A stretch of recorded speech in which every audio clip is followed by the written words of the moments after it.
sometimes it's just, I call you back when I can. Kahit nga hindi inibitado, umatin kumakain nga eh. Good morning guys.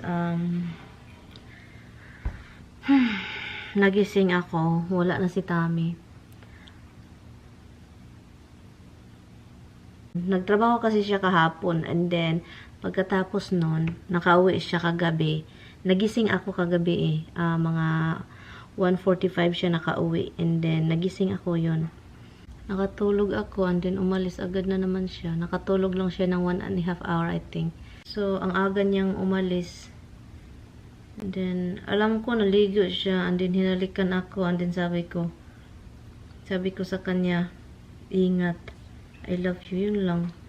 Yun lang yung naalala ko. So, umalis siya agad. Natulog lang siya sandali and then umalis agad.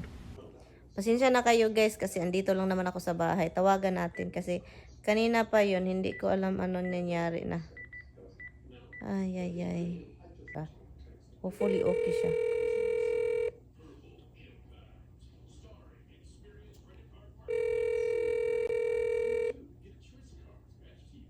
Hello? Han, Hey. you okay? Yeah. What happened? What do you mean? I texted you 3 times. Sorry, I've been very busy. Why? I'm worried here. Yeah, sometimes it's just, I call you back when I can. Actually, it's a good time because I can go downstairs and have a cigarette and eat. Did you get something to eat? Not yet. Oh, yes, we did. What did you eat? I had to get a coffee. I couldn't even sleep. I'm like passing out here. So we walked up. Me and Stevie walked down to the cart to get a coffee. He said, "Oh, I'm gonna get an egg sandwich." So I said, "I'll get an egg sandwich." It was good. I feel so worried and it's just like you don't have sleep since yesterday. I really. Hindi ko alam ano ng oras. 9 something na I think. And then hindi pa tumawag si Mr. Tinawagan ko siya kanina, di ba? Pagod siya. Naawa ako guys kasi sobrang pagod niya. Kailangan ko siyang kausapin kung pauwi na siya, alam niyo. Kasi baka anong mangyari, God forbid, di ba? So kausapin ko siya habang nagdadrive kasi ang layo ng drive guys. 2 hours yung drive and then kailangan niyang may kausap para hindi siya makatulog, di ba? Hi guys, good morning. Good morning. Ito pa rin yung suot natin. Ito na lang yung tinulog ko. Pangtulog din kasi ito. But anyway, good morning. Nakabalik si Tami dito kan 12 Disim lang ka the other night. Kagabi. You wanna go out? When Dada get home last night, did he give you some treaties? Did Dada did? Where was Dada? Did she give you something? Oh my God, that face is very serious. You know, when Dada got home last night, did she give you some food? Like a treaties or like out?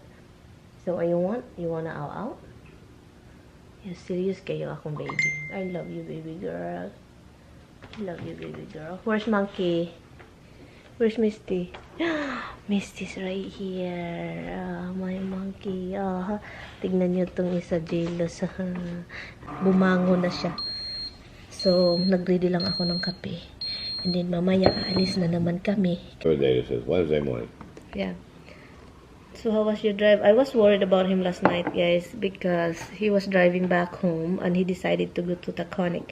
Taconic area, Taconic route is so tight that your car, if he will gonna close his eyes a little bit, he will be windy all the time. it's windy and it's tiny. So what I'm worried about it is he always sometimes when he is so tired, he kind of do like this, and then if he did it wrong, he will probably do in the wall, the railing. He will like, God forbid. So that's what. But he want to hang up on me. So how was your drive? Long, tiring.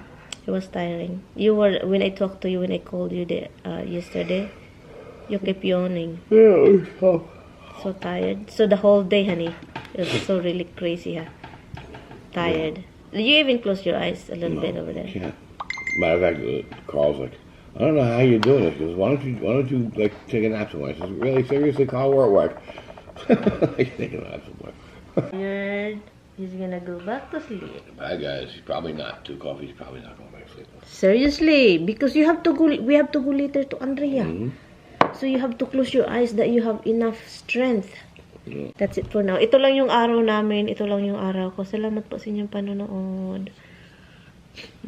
Hi guys! Ang daming nagre-react. But anyway, usap tayo. Ang daming nagre-react tungkol sa reels ko about yung sa walang libre sa Amerika. Kasi guys, yung topic na yon is merong vlogger na supporter ni BBM andito sa US. And then meron ding isang vlogger na nandun sa Pinas. So yung isang vlogger na andito sa US po, meron pa party ba? Doon sa California man ata, yun, merong pa-party. So, yun yung issue na yun. So, kaya nabanggit kong walang libre sa Amerika. Kasi po yun, yung mga grupo na yun, yung supporters ng vlogger na yun, nag-ano sila ng party, ng venue.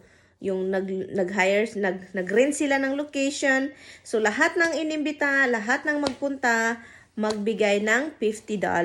Okay, sabi ng isang vlogger na nasa Pinas, yung vlogger daw na nandito sa US na supporter ni BBM is ano daw, nangikil ng pera or something, or nangulikta ng pera sa mga supporters, sa mga followers, whatever, basta ganung issue. So kaya nasabi ko na walang libre sa Amerika kasi po lahat ng magpa-party po dito, hindi naman lahat, yung mga magpa-party po kasi dito, yung mga Filipino community, kapag mag-party po, or merong Christmas party, or mag-hire ng party na, may party na, yung parang birthday party, okay? Meron kayong nirintahan na malaking lugar, and then may nagre-rent kayo, may pagkain sa mga bisita. Kasi yung iba, hindi yan. Kung umattend ka ng party, especially Filipino community, merong entrance yan. Akala nyo makapasok kayo doon na walang entrance, meron po yan. So, yun yung ibig kong sabihin. Okay, meron pong entrance. Yung $50 is maliit lang yun. Sa mga Filipino community party, ganun, entrance, maliit lang $50. So, yun yung sabi ko, walang libre po dito kapag mga party. Kasi po dito kasi, depende yan sa tao ha.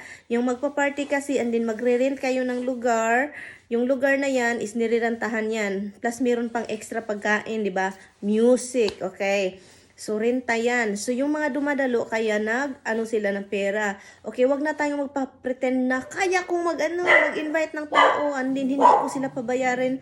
Okay, kung kaya mo, di kaya mo, ikaw na. So, ngayon, ito, real talk about sa mga Pilipinong iba. Hindi naman lahat.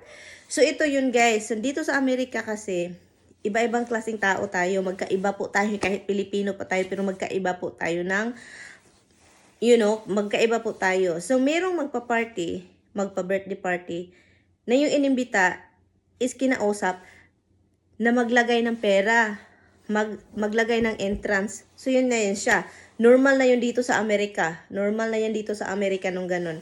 Na, for example, meron kang 20 katao, nag-imbita ka sa birthday mo, and then doon sa restaurant, pero kinausap mo, or sinabihan mo yung inibita mo na may chip in na 100, 150, 60, 80, ganon. Okay? So, yun siya. Normal yan siya.